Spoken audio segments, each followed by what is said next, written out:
¿Qué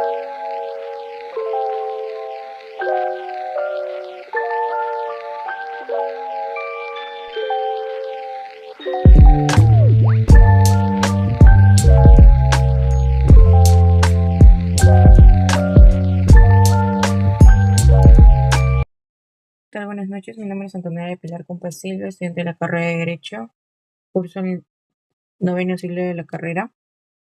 El día de hoy hablaremos sobre el tema de la antijuricidad del daño resarcible en la responsabilidad civil extracontractual.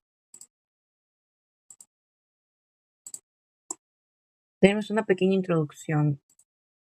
Si bien es cierto, se entiende que la responsabilidad civil extracontractual, también conocida como la responsabilidad civil delictual o aquilina, surge cuando una persona causa un daño a otra persona sin que exista una relación contractual previa. Entonces, uno de los elementos esenciales para que exista esta responsabilidad civil es la antijuricidad del daño, ¿no? Es decir, que el daño causado sea contrario al ordenamiento jurídico. Entonces, la antijuricidad es un concepto fundamental de esta rama del derecho, pues no todo daño genera responsabilidad, sino solo aquel que contraviene las normas legales y los principios de convivencia social. En ese contexto, es crucial entender qué se entiende por antijuricidad, cómo se determina la existencia de un daño antijurídico y qué rol juega la doctrina y la jurisprudencia en su interpretación de la aplicación, ¿no? Es por ello que se explorarán aquí en ese tema ejemplos prácticos para ilustrar la aplicación de este concepto.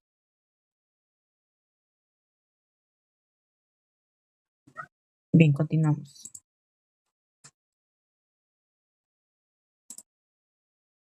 La antijuricidad se refiere, permítanme, la antijuricidad se refiere a la cualidad de un acto que es contrario al derecho. En la responsabilidad civil extracontractual, por ejemplo, un daño es antijurídico cuando lesiona en sí un derecho o interés legítimo que está siendo protegido por el ordenamiento jurídico. Entonces no basta con que exista un daño, este debe ser contrario a la ley, a las buenas costumbres o a los principios generales del derecho. Por ejemplo, si una persona sufre una lesión mientras practica un deporte en contacto, este daño puede ser considerado antijurídico. ¿Por qué? Porque si se determina que el riesgo era inherente a la actividad, entonces, en cambio, si la lesión es causada intencionalmente o por una negligencia grave, el daño sería considerable antijurídicamente, ¿no? Y por lo tanto, susceptible a resarcimiento. Ese es un concepto básico. Tenemos también la determinación de la antijuricidad.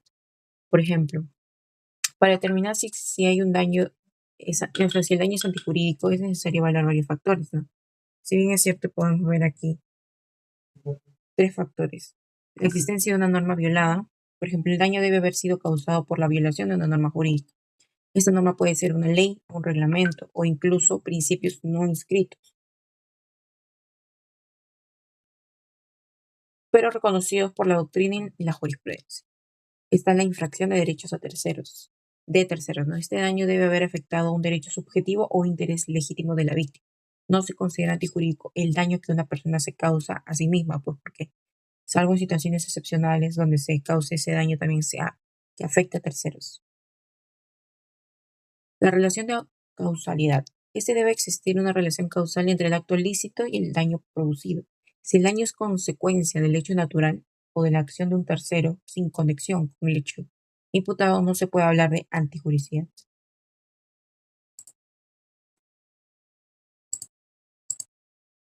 Hablaremos de la doctrina sobre la antijuricidad del daño resarcible. Si bien es cierto, hay dos teorías. Se entiende que la doctrina ha desarrollado diversas teorías para explicar la antijuricidad en el ámbito de la responsabilidad civil. Entre ellas podemos encontrar lo que es la teoría de antijuricidad objetiva y la subjetiva. En la objetiva, por ejemplo, según esta teoría, el daño es antijurídico cuando viola una norma objetiva al derecho jurídico, sin necesidad de considerar la intención de la gente. Es decir, el simple hecho de que se cause un daño contrario a la ley es suficiente para considerarlo antijurídico. Y es subjetiva la teoría cuando sostiene que hay una violación de la norma directamente, ¿no? Es decir, es necesario que exista una culpa o dolo por parte de la gente causando el daño. Entonces, lo podemos interpretar de que no basta con el daño que sea objetivamente contrario al derecho, sino es necesario que el autor haya actuado con intención o negligencia. Bien, ahora hablaremos con respecto a la jurisprudencia. Si bien es cierto, en el Perú la jurisprudencia ha sido clave en la interpretación del concepto de antijuricidad, la responsabilidad civil extracontractual, ¿no? Hay un caso destacado en el sistema de sentencia del Tribunal Supremo en el caso XYZ, donde se estableció que un daño es antijurídico cuando lesiona en sí el derecho protegido por el ordenamiento jurídico, lógico, ¿no? Y cuando el acto que lo genera no está amparado por ninguna causa de justificación. Entonces, el otro caso también relevante es la sentencia del Tribunal Constitucional en el caso ABC, que reafirma que la antijuricidad del daño debe evaluarse no solo en función de la norma violada, sino también considerando los principios de proporcionalidad y razonabilidad. Hablaremos un poquito también de ejemplos prácticos. Por ejemplo, en el perdón, del accidente de tránsito, ¿no? Por ejemplo, una persona causa un accidente de tránsito al violar normas de circulación. El daño causado a tercero es claramente antijurídico. Este caso, por ejemplo, es una norma violada del reglamento de tránsito. Entonces, el derecho es lesionado, el derecho a la integridad física, a la propiedad y una relación de causalidad directa. Por otro lado, también el caso de competencia desleal, ¿no? Si una empresa que difama a su competidor para ganar mercado por causa un daño antijurídico, ya que viola normas de competencia leal y afecta el derecho competidor a ejercer su actividad económica sin interferencias ilícitas. A ver, de otro lado vamos a ver el punto de preguntas y dudas para poder de repente profundizar más que el tema, ¿no? Por ejemplo, principales conceptos sobre el daño en la antijuricidad. A ver, se mantiene la antijuricidad como un concepto general del derecho, ¿no? Que se refiere a la ilicitud de diferentes ámbitos, incluyendo la civil, la penal y la administrativa. Entonces también se aborda la definición del daño como una alteración perjudicial de una condición de la vida preexistente, que puede causar tanto por fuerza de naturaleza o por acciones humanas. Entonces se hace una distinción terminológica entre términos como antijurídico, injusto, ilícito y antinormativo. Ahora, ejemplos utilizados para ilustrar el daño de la vida cotidiana. Por ejemplo, se presentan ejemplos como la competencia de la obtención de un puesto de trabajo o una plaza en un avión, donde una persona puede causar el daño a otra por obtener una ventaja. Entonces también se menciona como una empresa que incrementa sus ventas puede perjudicar los intereses de los competidores, lo que se ilustra cómo es que las acciones en un contexto social pueden generar daños. Entonces es un daño directo. Ahora, también la relación de análisis económico del derecho con el concepto de daño. El análisis, esto se relaciona con el concepto de daño al considerar que, por ejemplo, cualquier actuación en un contexto social puede producir prejuicios en los intereses de otras personas. Este enfoque en sí permite que el daño no solo desde una perspectiva legal, sino también una perspectiva económica, donde se evalúa la pérdida de la utilidad que puede resultar de ciertas acciones. Esto implica también que no todos los daños experimentados a la vida diaria son relevantes jurídicamente, ¿no? Ya que su consideración depende del impacto que pueda dar a la comunicación social y las relaciones interpersonales. A ver, ahora vamos a dar unas pequeñas conclusiones respecto al tema. Si bien es cierto, la antijuricidad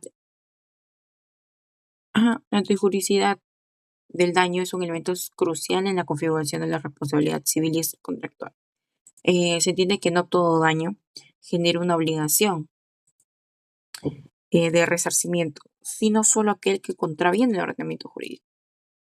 Por otro lado, sabemos que la doctrina y la jurisprudencia han enriquecido en sí la comprensión de este concepto, ¿no? Porque ofreciendo herramientas para su correcta aplicación en los tribunales, tanto en el Perú como en el exterior. También es fundamental que los operadores de derecho comprendan la importancia de la antijuricidad para determinar cuándo un daño puede ser resarcido y cuándo no. Ante ello, también quería mencionar de que tenemos las referencias que había mencionado del Tribunal Constitucional del Perú en la sentencia del ABC. Tenemos el Tribunal Supremo en la sentencia XYZ del caso relevante y la doctrina sobre la responsabilidad civil extracontractual, que está mencionado por diversos autores, ¿no? Entonces, este análisis resulta en la importancia de estudio profundo de la antijuricidad para la correcta aplicación en el sistema jurídico peruano.